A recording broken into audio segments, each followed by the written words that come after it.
All right. Welcome, everybody. Thank you so much for joining today for Rainscreens, the Built Environment, and Achieving Net Zero. We're going to have a quick little intro from my colleague Helen, who's Acelab's Director of Partner Success. So we're helping out with hosting today's event. And then we'll go ahead and get started with the building product education portion of today's webinar. Just a quick reminder before we get started, we do have the Q&A active. So if you have any questions throughout either the demo that Helen's about to give or throughout the presentation as a whole, feel free to throw any questions into that Q&A and we'll keep an eye on that so we can get your questions all answered. Other than that, just want to pass it over to Helen. So feel free to take it away whenever you're ready. Oh, sounds good. Thanks, Beth. Hey, everybody. I'm Helen, and I am the Director of Architect Experience here. So my job is basically to work with architecture firms and kind of strategize the best way to set up and utilize Acelab based on your firm's structure. So right now it's nice. It's a fun, like customized program that we could run through. So before I get into that, I will start off with talking about how you can get in touch with the wonderful folks presenting today. So here from the Acelab homepage, I can always type in a brand name here. Make sure you go to brands, and then I can select who I'm looking for. So this is their page. You can hit this contact button, and that will create a conversation for you within your workspace up here in the top right with Ben here. So that's how you can get in touch with them. You'll be able to read some additional information, watch some movies. You can also save their products into your various projects. Also some case studies, some other just good information for you as you're researching products products for your projects. That's like the bane of my existence is always those two words. I confuse them all the time. All right. I also want to share with y'all a couple other things. You're going to be getting an email from my colleague Evelyn after this is done. She's going to connect you with these folks based on what you're looking for, whether that's product info, technical info, things of that nature. You're also going to be getting a phone call from her just to make sure that y'all are supported and you have everything that you need. I also want to share with y'all, going back to kind of the customized program that we do. Right now in Acelab, I'm going to jump into this. We have this that exists currently. You can save a bunch of products, create some really great comparisons, BIM, CAD, spec, if they're available publicly on the web, you'll see them here too. And then our team basically puts parameters across all the different categories in terms of what's important. So for Windows, we might be comparing dimensions and also U-factor values, things of that nature. So this exists currently. Where this is going is that everything that y'all save in as something that you are shortlisting, looking at, it'll pre-populate into a schedule for you as well. Here you're going to have a lot of capability, but the idea here is that all these columns are custom. You can add them as you need them. You can export this as a CSV and really incorporate that into your workflow. So we're here to not only help you with like the searching and identifying of the products, we're also moving to help you with the documentation of what you're finding. Other fun things, like let's say that I loved using these handful of products on this project, I can then select them, come up for here, and I'll be able to kind of copy and paste those into your next project. So we're hoping to make all of this a lot easier for you. A couple other fun things that I want to share with you as well. You'll be able to see which other projects this was used in, which can be really helpful. You're also going to see the lovely folks like we have on the call today here. You can see them here, making it really easy for not just you, but your entire team to reach out, know who you're working with on your various projects. This is coming out for early access in July. And again, if you want to meet with me, I'd love to talk to you a little bit more about the program, what's involved in you getting early access. Otherwise, you'll have to wait till September. And the other thing that I like to throw out too is right now, we will also build out your library for you. You get a bunch of other things. We're asking for feedback in exchange. We really want to build something that works for architects. So yeah, love to work with y'all, hear about your firm, and then we can kind of put into place the right structures for you in terms of your collaboration and your file structure to make Acelab do even more for you. All right, thanks, y'all. Awesome. Thank you so much, Helen. All right, just some quick reminders from me for some folks who might have joined throughout that. Feel free to use the Q&A throughout today's presentation. You can give us any questions or comments there so we can get to some of those live. And if we don't get to your question live today, we will have a record of it to follow back up with you after the event. Feel free to respond to this poll that we have up, and Helen will set up a time to meet with you. She'll also drop her meeting link in the chat. So keep your eye on the chat for any helpful links throughout today's presentation so you can grab them from there for the future. All right, without further ado, Ben and Brewster, thank you so much for joining today, and feel free to start off our presentation whenever you're ready. That's great. Thank you, guys. Thanks to Acelab for all the great work they do, not only for Tion, but all their clients, both architects and the suppliers that are there. I'm Brewster Crosby. I'm president of Tion Cladding Systems. I'm going to walk through the first part of the presentation a little bit and then hand it over to Ben Horn, who is our business development director rather. Let me do a quick screen share.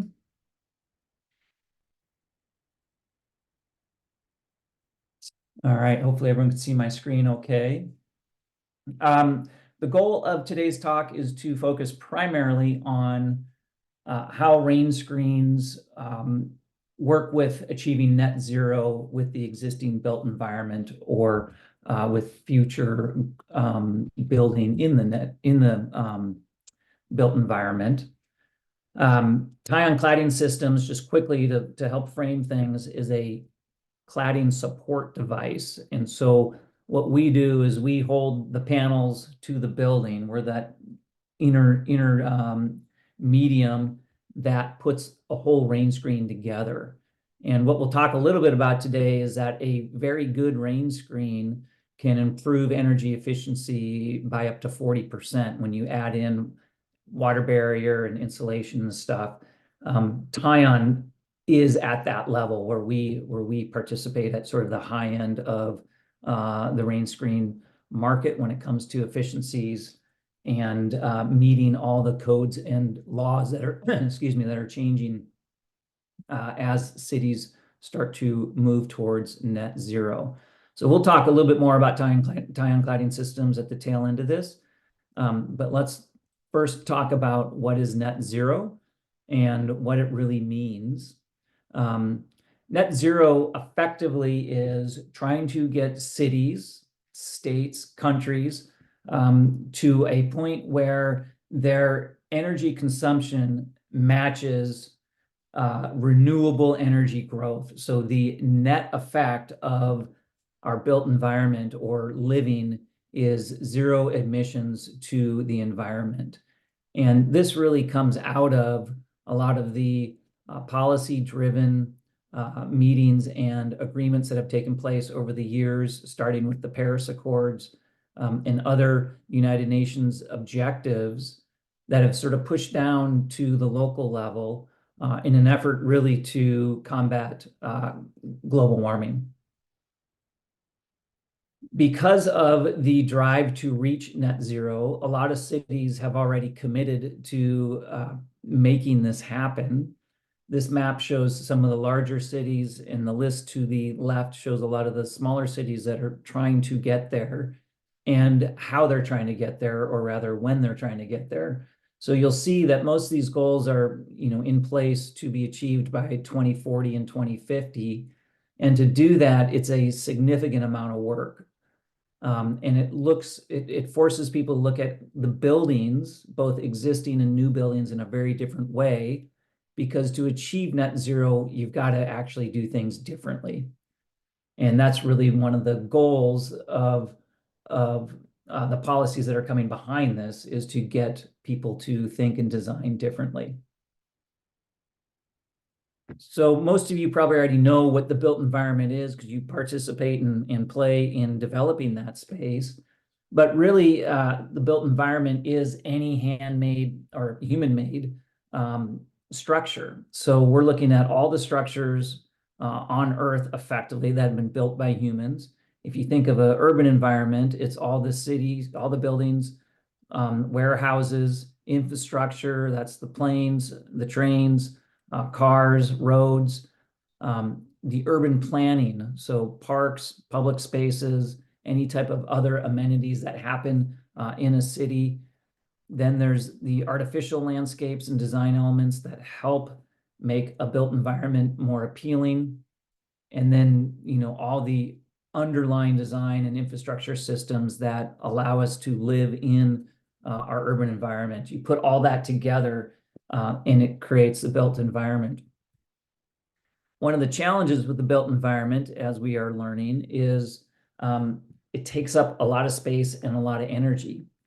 So if you look at the current built environment, just in the United States, there's 93 billion square feet of US office space, and that's across businesses and governments, local, federal, and state governments, which is a huge, huge amount of real estate. And this combines into about 190 billion in energy expenditures every year across the built environment. So that equates to 13.6 quads of energy. And I don't even know really what that means other than it's a lot. Matter of fact, it's 35% of the electricity consumed in the United States. And it emits 826 million metric tons of carbon dioxide, which is 16% of our carbon emissions in the US. So we're talking about a big hunk of the United States green or carbon footprint. And one of the ways to deal with this, of course, is to update our buildings to lower our energy use and lower the amount of electricity needed to make our buildings comfortable. If you look at where the energy use is coming from on the dots below, the largest categories for the most part is heating, cooling, and ventilation.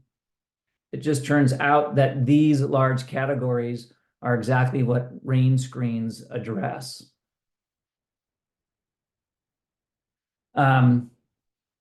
So how do you achieve net zero in the built environment? There's a whole host of ways you can do this, but some of the top ways are, of course, to decarbonize the energy sources. So this is trying to use cleaner energy like wind and solar. You can improve building efficiency, and we're going to talk quite a bit about this, which is to retrofit and enhance buildings for better energy performance. You can use sustainable transportation. And of course, our urban planners do a lot of this when it comes to public transport, getting better bike-friendly cities, walking cities, electric vehicles, scooters, whatever it may be, trying to lower the energy use in transportation. You can use green infrastructure and urban planning. And this is where you actually try to bring both more green into the city, from green roofing to solar roofs or solar facades, a way to allow cities to help reduce their use and also generate electricity. You can reduce your waste and recycling. And a lot of this is through reclads, by using the existing built environment and updating it as opposed to tearing it down and creating new. Is a great way to reduce the carbon footprint, not only in the demolition process and the waste process, but all the carbon it takes to rebuild. Of course, and we know there's a lot of this going on. There's resilience and adaptation measures. We see this with, particularly in low-lying areas with rising sea levels, and the issues about pumping out subway systems and making dikes and levees higher to deal with the rising seas. You have carbon offsetting and removal. These strategies are in place. They're actually quite a bit slower to be adapted, primarily because there's lack of agreement on how to deal with offsetting, and then the environmental impact of removal. Lots of experimentation here, but no real progress. Policy and regulations, we're going to talk a little bit about this too. If you remember back a slide or two, those cities that are committed to net zero have really cranked up the policies and regulations to push building owners and building designers into designing more efficient buildings. And that's really a big part of what we're seeing, particularly in New York and Boston and Chicago and some of these other larger cities. Of course, community engagement and education, and then partnerships and collaboration. So getting organizations, architect firms, government agencies, NGOs all together to try to help educate and promote net zero goals is a way to sort of get the bandwagon going. But a lot of these really come back to what are the choices we're making as designers and what are the choices we're making as building owners to help achieve a net zero future. So a rain screen is just one part of the building, of course. There's many parts that play into energy use. But of the main parts of energy use, you really have your windows and doors, or energy loss. You have your windows and doors, you have your roof and insulation, and then you have your exterior envelope. What a rain screen does is effectively wraps that exterior envelope with water barrier, insulation, airflow, and then some type of exterior surface or cladding. And by doing that, you are able to increase the thermal performance of the building. So many of you folks already know this, but a rain screen has to attach to a substrate of some type that's the load-bearing exterior part of the building. Then you put in a water barrier. This keeps water from penetrating that substrate and creating mold and other issues within the building. Then you insulate the exterior of the building, and you can use many types of insulation from rigid stuff like rock foam, like styrofoam, or you can use like a mineral wool to do this. Oftentimes that sits in between your attachment system. Tion Cladding Systems is the attachment system. There's other systems out there that use different approaches to attaching to the building. Then you typically have an air cavity. This air cavity allows both cold and warm air to cycle through on the exterior of the building, as opposed to heating the building in the summer or letting hot air escape in the winter. It really allows that first layer of sort of environmental connection with the building to happen behind the cladding. And then, of course, you have the cladding, which can really be any type of look and feel that the architect wants. So rain screens do have specific thermal advantages. With a good high quality rain screen, you can increase your R value up to 90%, and you can decrease your U value by 85%. So I'm sure most of you know that the R value really is the insulating value. It's the down in your down coat that keeps you warm. And the U value is that heat transfer. So how does heat move through the exterior of the building? That would be like the Gore-Tex on the exterior of your down coat. How much air and wind is that blocking, and how much heat is it keeping in? That's the U value. And so a high quality rain screen actually finds that balance between increasing the insulation value quite a bit and then keeping the U value as low as possible, so there's not a lot of heat loss in a building.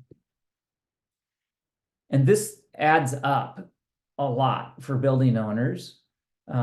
This is just a view of New York City and where the energy use is in New York City. You can see primarily Manhattan uses a ton of energy, but when you think about the buildings in Manhattan, there's a lot of low performing buildings in Manhattan. And this is in part due to age, but also in part due to just the architectural style with a lot of glass. And particularly older glass is not that thermally efficient.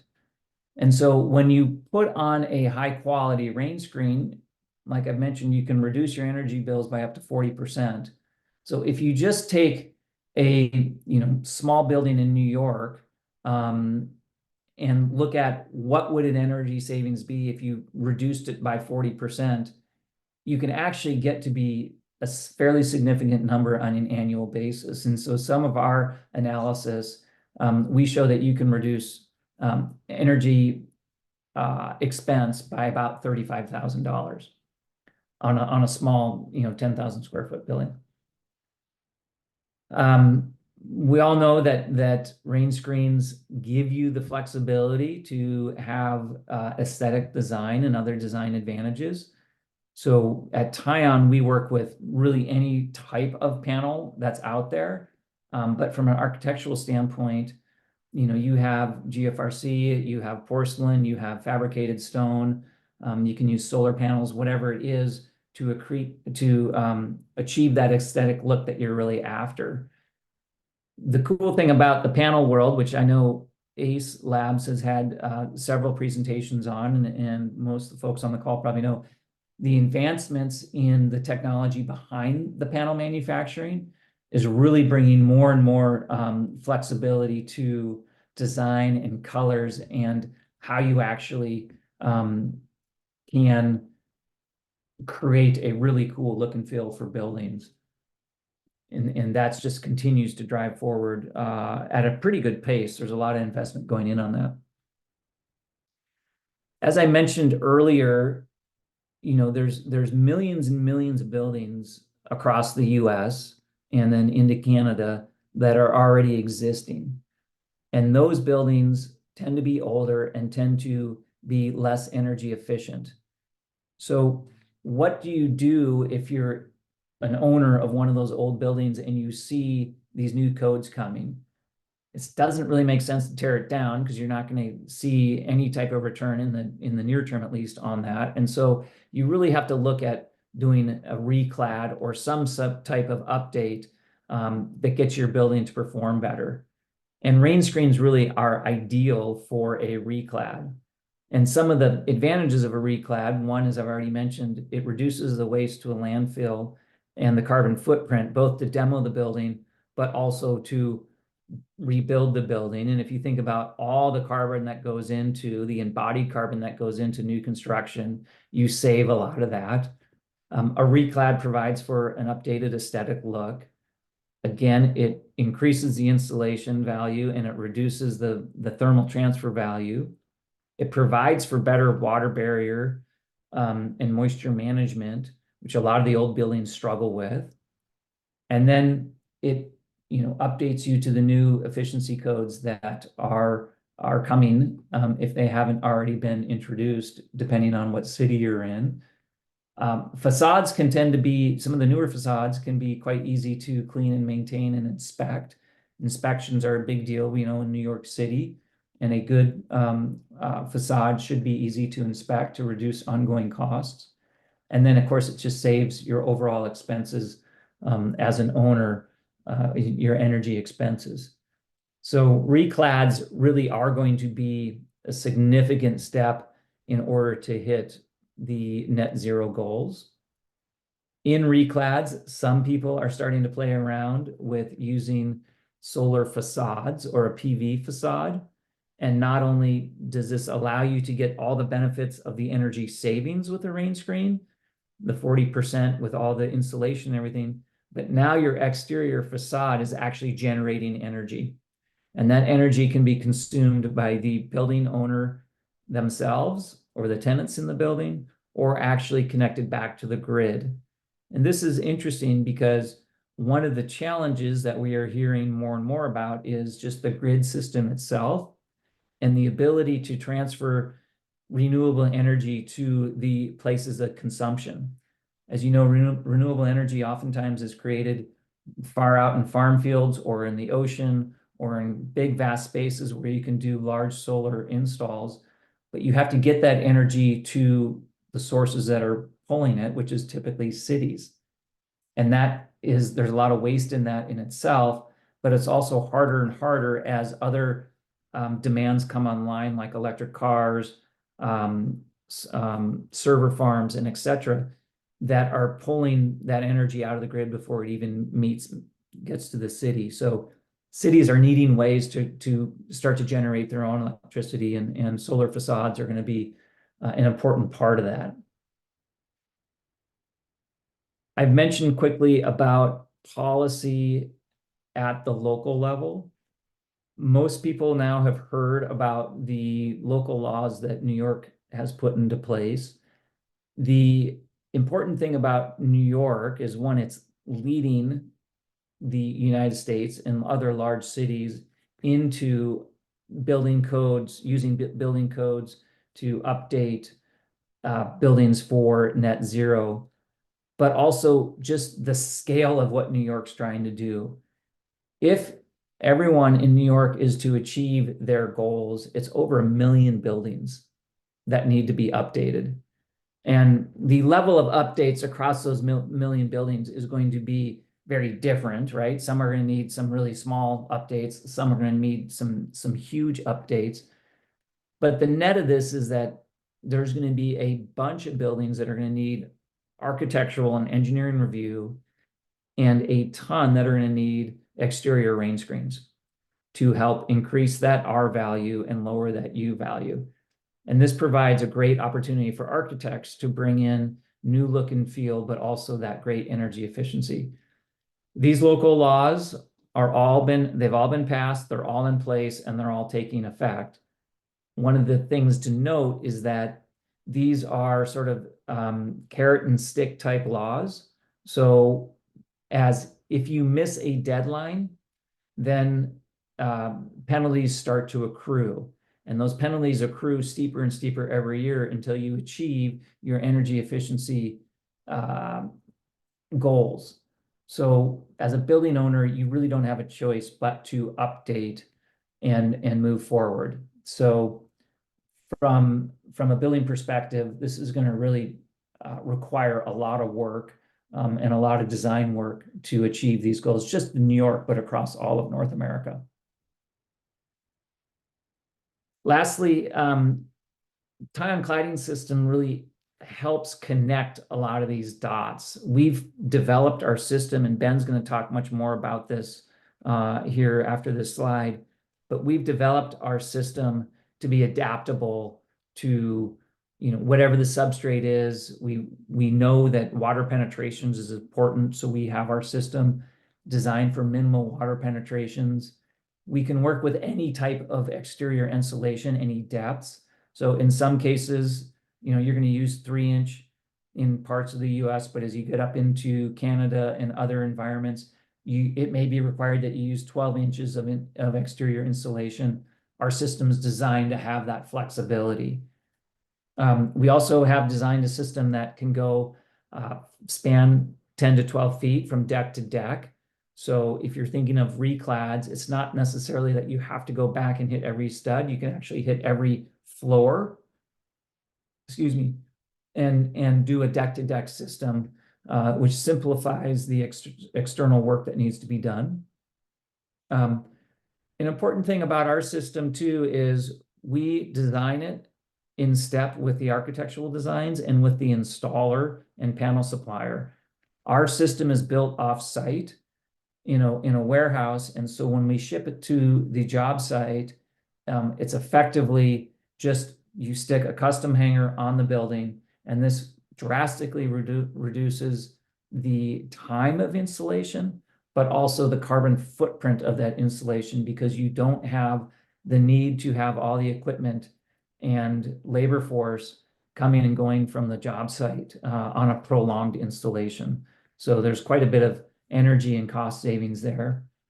Our system too is a non-progressive system, and Ben will talk about the adjustability of our system, but it allows you to change out a panel in the middle of a cladding wall, whether that panel's broken or not performing, or you need to access something behind it. You can pop our panels off and put it back on, which really is an effective way to do your inspections or manage the exterior of a building, particularly if you're thinking about a solar facade and a solar panel not working. We do hit the code requirements, and of course, as I've mentioned, we work with new construction and reclads. And so really, when you think about the development of a rain screen and the importance of a rain screen, there's so much that goes into it, but Tion really holds that together from substrate to exterior cladding. I'm going to let Ben talk a little bit about how our system works. And Ben, why don't you take it away? Sure. Thanks, Brewster. So again, my name is Ben Horn. I'm our Global Sales Director and Business Development Director. So I'll give you just a real kind of high-level brief view of where Tion came from. So we started years ago doing work all around the world with Apple. And they were using a lot of quartz and GFRC panels on the interior of their big flagship stores. And so like a lot of people still out there today, you know, they're using some sort of like a French cleat or Z-clips or something like that. So there's a clip on the wall. There's also a clip on the back of the panel. You put it on, and if it's not right, then you take it off and you shim the system and you do that song and dance for a while, and it can be an arduous task. So what we developed was a totally different approach to installing, and we developed a adjustable hanger. What you're seeing in this animation here is what we call our hanger. And so if you can envision a slab of material, really for us, the panel or material doesn't matter. We can work with anything, you know, concrete panels, stone, porcelains, GFRC, again, it doesn't matter. But, you know, so if you can envision a slab of material, you basically have, you know, two hangers that essentially run the vertical length of that slab. And you can kind of see here at the beginning of this animation right now, you would attach those hangers to whatever the substrate or wall is in, you know, various different methods. There's also, you know, we do all the engineering and all the shop drawings and everything, so we vet all that out. But there is a continuous installation right there in the pink. And then you have a panel with, again, some sort of a clip on the back of it. That attachment method can be also anything we need it to be. So sometimes when we're working with more robust panels, heavy GFRC panels, we'll have a much more robust connection. But in this case, a lot of times a simple, you know, Z-clip on the front of our hanger and then on the back of the panel will do just fine. So Brewster, go to the next slide for me. So we have multiple different products. The one that you'll see mostly is our, will you pause this for me, Brewster, real quick? Thank you. We have two main products. Brewster mentioned slab to slab products as well, and we have a couple other different variations, but they all essentially have this built-in adjustment, which is what really sets it apart from anything else out there on the market. I'd say probably 90% of the time we're using our extruded aluminum hanger, and you know the weight capacity on those things are about 850, 900 pounds a piece. So for, again, most everything we're doing, that's more than enough. You know, really the weight isn't the factor. It's typically more so the wind loading that we have to account for. But in this video that we're showing here, this is our steel hanger. And we use that for some more heavy duty panels. In this case, we're just doing a mock-up for Apple with quartz panels. So go ahead and hit it, Brewster. So we're just attaching, in this case, like I said, to some plywood, and you'll see here in a second in the video there's 3 bolts on the top, and by turning that bolt you're able to, it's maybe a little choppy, but you're able to adjust that entire hanger at the top in and out, and then the middle bolt will adjust the entire front hook plate up and down, and then the other bolt on the left there, it's a little harder to see when it zooms out, but it moves the entire bottom of the hanger in and out as well. So again, you'll see here in just a second in this video, you never have to take the panel off the wall to adjust it. So for any kind of inconsistencies that there may be with the substrate or you know, poor installation or poor framing, you're able to, while the panel's on the wall, as you can see here, actually move it, suck it in, suck it out, move it up and down, whatever you need to do. So this is going to ensure, like from an aesthetic standpoint, perfection. We call that Apple quality, where you know, they are very, very precise with how they want their panels to look, and you know, any facade should be. Unfortunately, sometimes you're limited by the system you're using, and in our case, we don't have that problem. So, next slide. So. Again, our system's quite a bit different than others out there that you're probably typically used to seeing. On the left there is a more traditional clip and rail, you know, grid, if you will, subframing system. On the right is our 2 hangers that you would essentially put panels on. In this case, what we did was we did a time trial of installation from the competitors on the left to our system on the right. And as Brewster mentioned before, our hangers come already assembled, custom for the job, for the panel geometry of the project. So literally all you're doing as an installer is taking those hangers out of the crate and attaching per our shop drawings. So for this, the spacing and everything. On the left, if you're not familiar, essentially what they do is they send you a box full of components, rails, clips, horizontals, verticals. You have to measure them, you have to cut them, and you essentially have to build it out like kind of like a Lego set. At the end of the day, what we did here was just 2 5-foot by 5-foot panels on both systems. And it took 151 minutes for the competitor system on the left, and it took 35 minutes for our system, Tion system. So, pretty big drastic change in the labor savings. And, if you extrapolate that out to 1,000, 10,000, 100,000 square feet, starts making a lot of sense real quick. So next slide. So talking about continuous installation, the installation of the installation is a lot easier with our system as well. And you'll see here in a second, but what we did was we developed our what we call our T hanger, and that's the aluminum hanger, with a kind of a T profile. So it sticks out from the building and it creates a cavity behind the front hook plate, where you can see on the right-hand side there.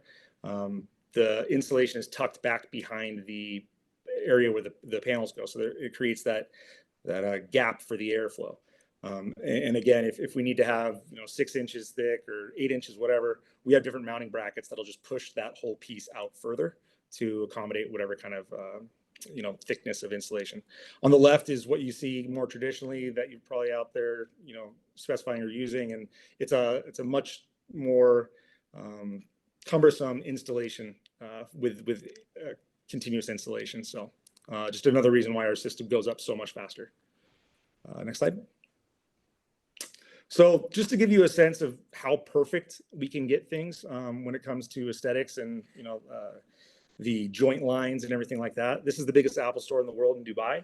So on the left-hand side there, you can see there's these 40-foot tall sunshades that move with the sun. It's a really cool store. If you're ever there, check it out. But the entire store is clad with interior and exterior with GFRC panels that are supported with our hangers. In the middle, you can see the blue verticals. Those are our hangers. And in this case, these panels in particular were about 20 feet tall, weighed about 3,000 pounds. So we just designed a tube steel horizontal unistrut support system and attached our vertical blue hangers to them. That picture in the middle is kind of there's 2 stairwells on either side of the store going from the first floor to the second floor. And that is kind of a landing, and then you turn left up the stairs.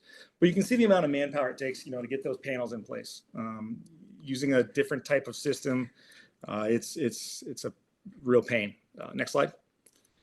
And so what they did was they poured the handrail into the panels. So you can see the woman there walking up the stairs. And so there's multiple panels going down that wall. And on the right, that's the intersection of 4 panels. So we had a guy from Apple show up with a piece of plastic that was exactly 3 millimeters thick. That was our tolerance on those joints. And he checked every single joint around the store.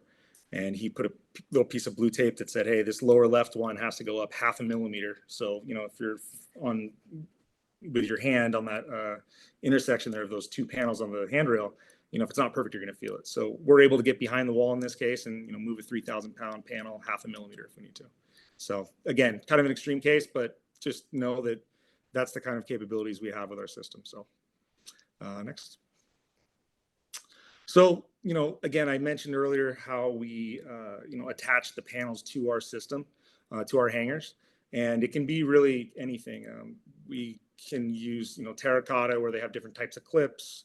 In this case, this is like a sintered stone or a porcelain, and we're just using undercut Kyle anchors to attach a Z clip to the back of the panel, and then those marry up perfectly with the clips on the front of our hangers. Again, we go through a very detailed process with the panel manufacturer. We develop all the piece tickets or fabrication tickets so that we know that those anchor holes are drilled exactly where they need to be so that they match up perfectly with the clips on our hanger. Again, everything is shipped ready to go. So all you're doing is just attaching it to the wall and hanging the panels. There's no, messing around with anything. It's a really, really slick install. Next. And so this, kind of illustrates, again, the continuous installation piece of this. So on the left, that's a top view of our hanger. And that gives you the kind of sense of that cavity I was mentioning earlier, where it allows space for the continuous installation. And again, if we need to have thicker insulation, we just have a different mounting bracket that pushes that whole thing out. But you can see in this case, this is, again, a reclad, like Brewster was talking about earlier. You can see the vertical black, those are our hangers, and they have the insulation there in the middle. And then again, depending on how many times we need to attach the panel back to the hangers, that all gets flushed out in engineering. Has to do with wind loading, seismic, weight, the thickness and durability of the panel or strength of the panel. So there's a lot of factors that, again, we take care of everything and give a full engineered, stamped system ready to go to the installer, all in one nice neat package. So next. So if you're dealing with large format panels, like I've kind of been illustrating here, it's a piece of cake. You got 2 hangers and you got your panel on there, good to go. When we're talking about smaller panels, like you kind of see here on the picture in the middle and on the left. So the middle is the Golden State Warriors Stadium in San Francisco. And those are, 1 foot, 2 foot, 3 foot tall panels, 8 foot wide. So we're not putting individual hangers on those panels because from a cost perspective, it wouldn't make any sense. So what we're doing is we're panelizing or unitizing sections of that facade. And go next slide. This is an example. So you can see here, this is a mock-up for a project we did in San Mateo, California. And on the picture on the right, we left those 2 panels off. But what we do is we fabricate unitizing or panelizing frames. You can see it in the diagram there. And again, they're customized for the panel geometry of the project. So in the actual picture on the right, you can see we left those 2 off. You can see the frame, the black frame there. There's a hanger there on the right, and there's also one behind the panels on the far left there. So there's 2 hangers, and essentially all we're doing is just making a bigger panel, right? So those, there will be 12 individual panels on that frame, and then you fly up that section in one section and attach to the hangers. Next slide. So this is an example again of a reclad where the building owner wanted to give the building a facelift and improve some performance characteristics. On the left there and on the right, the only thing we're attaching to the existing facade are hangers, the vertical members you see. Everything else there is part of the existing facade. And you can see there's on the picture on the left, there's one section, panelized section up there. So they had originally estimated 66 days of an install time using your more traditional kind of clip and rail gird systems. And next slide. With our system, they did it in 16. So you can see those are individual sections, and basically they're just lifting up panelized sections and just boom, boom, boom the whole way down. It's the huge money saver, say it like that. And then also, like to Brewster's point, the carbon footprint of not having the equipment on site as long. Obviously, your schedule is condensed. There's a ton of reasons. Safety, the exposure of people up in lifts or scaffolding. There's a myriad of reasons why this is, very advantageous. Next slide. And this is the finished product. So next slide.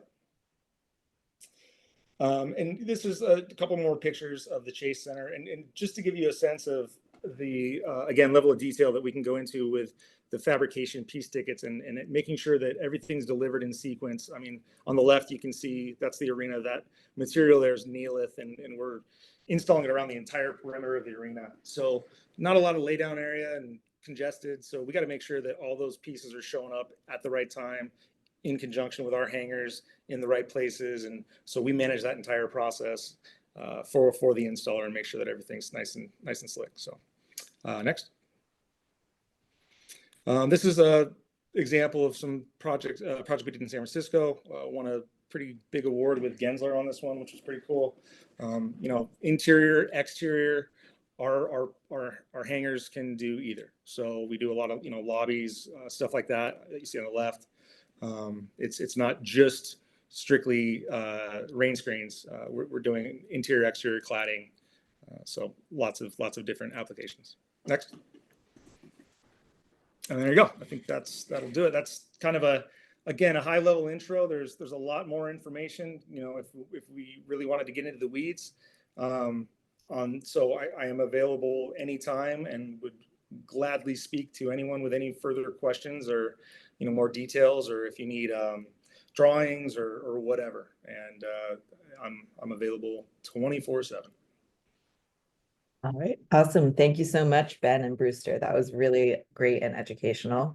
We do have some questions, and I also want to remind folks to submit any questions that you might have to the Q&A now. so we can get to some of those live, and we can follow up with you after today's event in case we don't get to them. You also are welcome to raise your hand, and then we can unmute you. You don't have to turn your video on, but if you've got a long-winded question or like a very specific question, that could be a great way to ask and kind of get the conversation going. So if it sounds good, I'll just start off at the top here. Does the substrate have to be load bearing? Per building code, load bearing exterior walls will need to have higher fire ratings. Does that make the rain screen less advantageous versus a curtain wall? You want to take that, Ben, or you want me to? Sorry, I was on mute. So I mean, if I'm understanding your question correctly, we work with all different types of substrates. You know, most of the time, yeah, they're load bearing.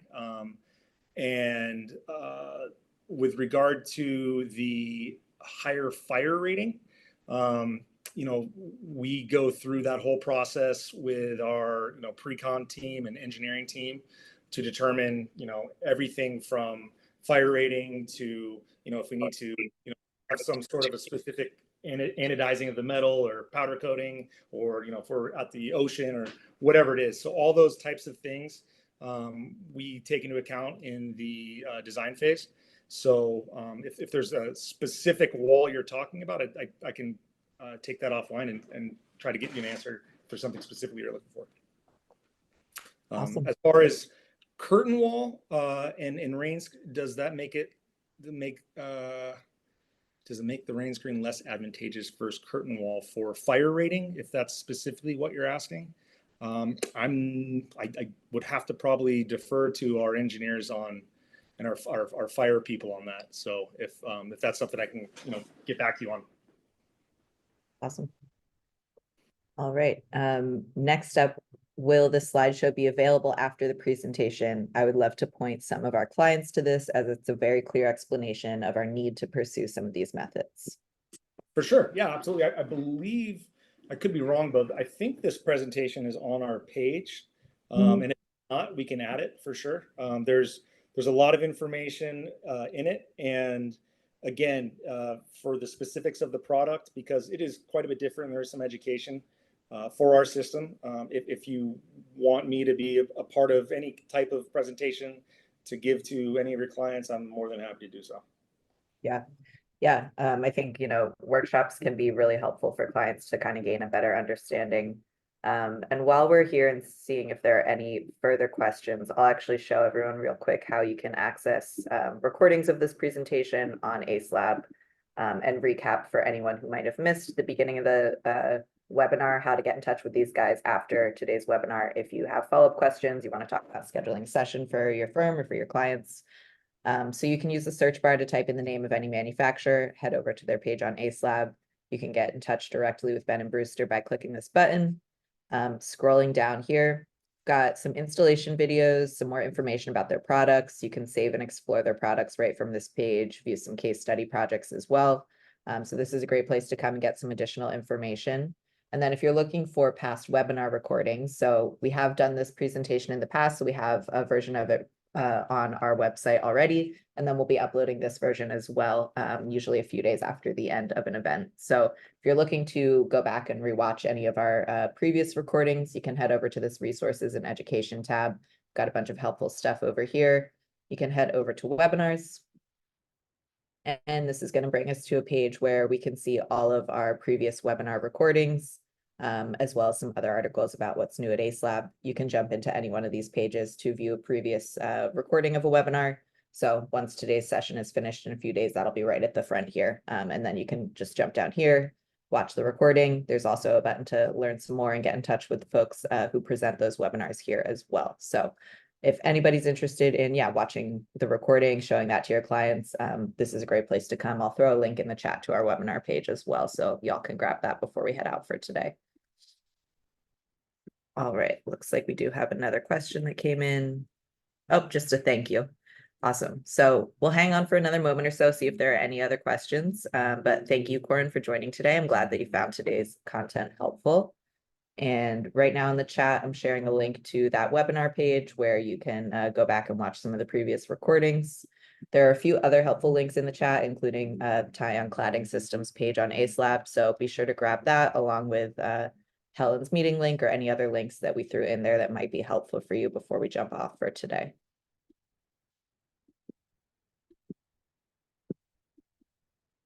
All right, great. Well, if there are no further questions, I just want to remind everyone there's going to be a quick survey after today's event.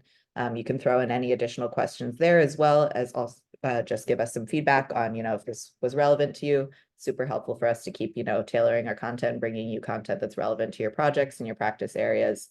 So really appreciate any feedback we can get on that survey. It's just a few questions, so feel free to fill that out if you have some time. Other than that, I just want to thank everyone in the audience so much for joining today, for coming out for today's presentation. We appreciate your time, and thank you so much, Ben and Brewster, for a really great presentation today.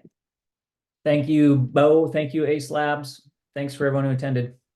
Thanks, Right. guys. Appreciate it. Have a good one. Bye.